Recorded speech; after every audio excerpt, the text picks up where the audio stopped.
Hi there, thank you for visiting my channel. This is a brand new channel and this is my second day of posting videos. This video is for you if you love seafood, if you like crab cakes but cannot afford them as often as you would like to. I love crab cakes, all my family loves it, but they get really pricey and not very good when they are out of season. I'll show you what I do when I don't have real crab cakes. I use canned salmon with juice. This is what it is. It was $2.76, I believe. I got it at Aldi. The same fish is available probably in every store. This is almost 15 ounces. I don't drain the juice. You'll see why. I just want to check now if there are any bones.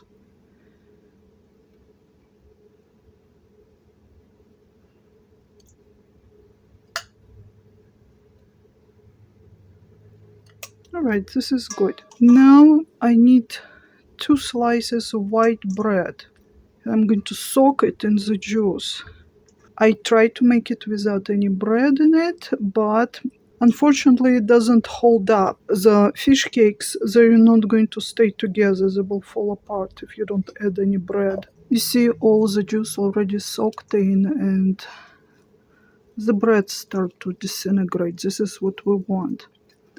I'm going to mush it up.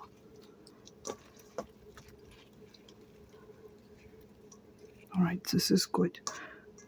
While it's continue softening, I'm going to add 1 raw egg. This is fresh farm eggs. A little bit of white onions. You'll have to chop it finely, otherwise your fish cakes will be falling apart. And the same goes for celery. You don't need a whole lot, but you do want to add these things for flavor. I also have 1 spoon of corn. I'm going to just throw it in, but you don't have to. It will be just as good without the corn. I also have fresh dill from our garden, and I have chives. This is wild chives we have growing around our property, and I'll just add 1 spoon. Parsley would be great here, but I don't have it at the moment. And even if you don't have any of the fresh greens, your fish cakes will still come out phenomenal. For the spices, I only add Old Bay seasoning. I don't add anything else. Plenty of stuff mixed in. And of course, to substitute crab meat, I'm going to use imitation crab meat. This is a 16 ounce 1 pound package. I'm going to use only half. This is how I usually do 1 can of salmon and half of this package. And now I'm going to rip these pieces into smaller. I don't want to use knife here because I want pieces that would resemble actual crab meat. This 1 pound package was at Aldi $3.75, I believe. My family loves this so much. There is never left after dinner. And I don't think they even realize what they're eating.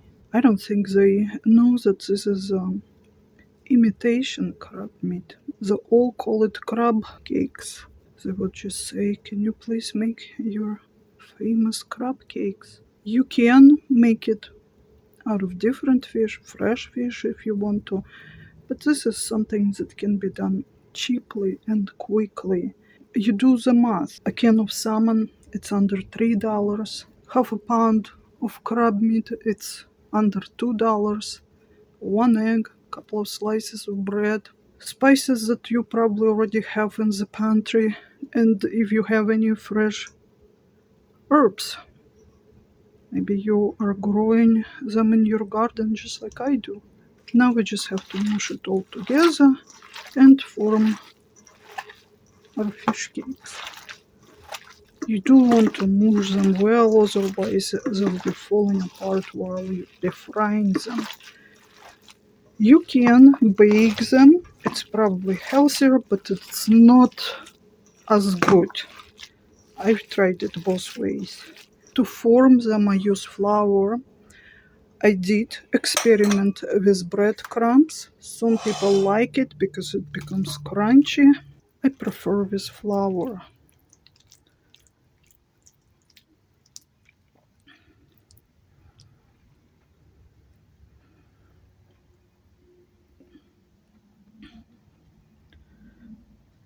This is dry skillet. Because if you'll be putting it on a board or your plate first, then moving into the skillet, they will all fall apart. And if you will heat the skillet right away with your oil or butter, half of your fish cakes will burn while you form the rest. So I just put them onto the dry skillet. This way I don't have to rush. And then I will add butter. You can add oil, but I prefer butter. They taste better, and I believe it's healthier this way. And once they're done, I will show you how I serve them. Sometimes I make white rice to go with this. I would add a bit of lemon juice and fresh dill into the rice to complement the fish cakes. And lots of butter. Sweet potatoes go very well with fish cakes.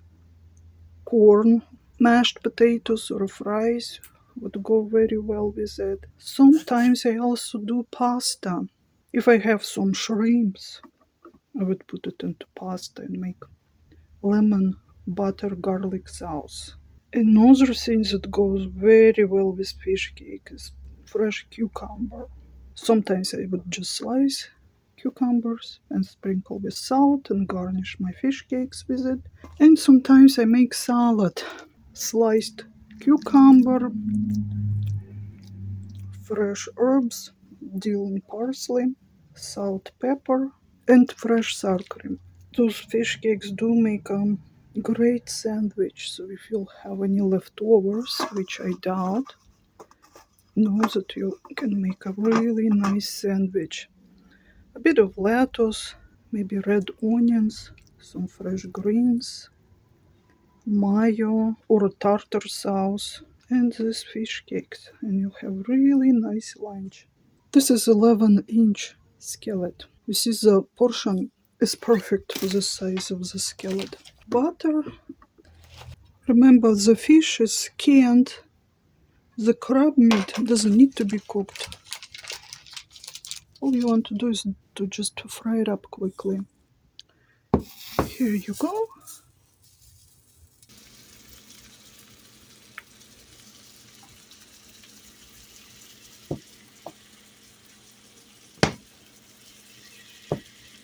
And now we just have to watch them. Once they brown slightly at the bottom, we'll flip them. I use spoon for that because a spatula would be too wide to fit in under each fish cake. It will be hard to manage, and if you use fork for flipping, you'll just rip them apart. Spoon works the best here. We don't want them too brown, they'll become bitter.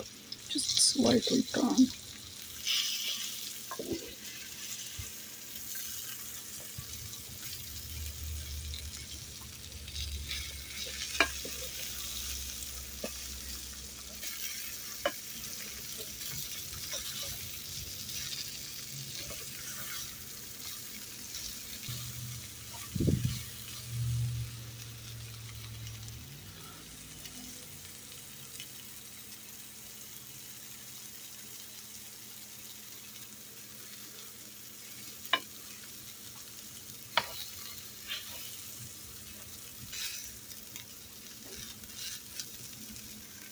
They're cooked. I'm going to set them aside.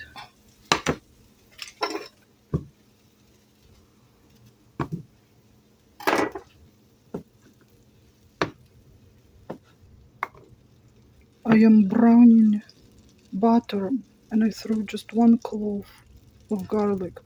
not crushed, not cut, because I just want a tiny hint of it. Just a bit of aroma. I don't want the butter to become overpowering because the fish cakes will have very mild taste. It's already browned, has delicious nutty aroma.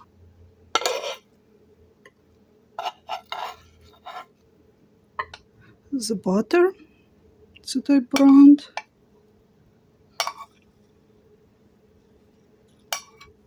fresh dill. I also add smoked oysters when I have them. They're 78 cents at our Aldi store.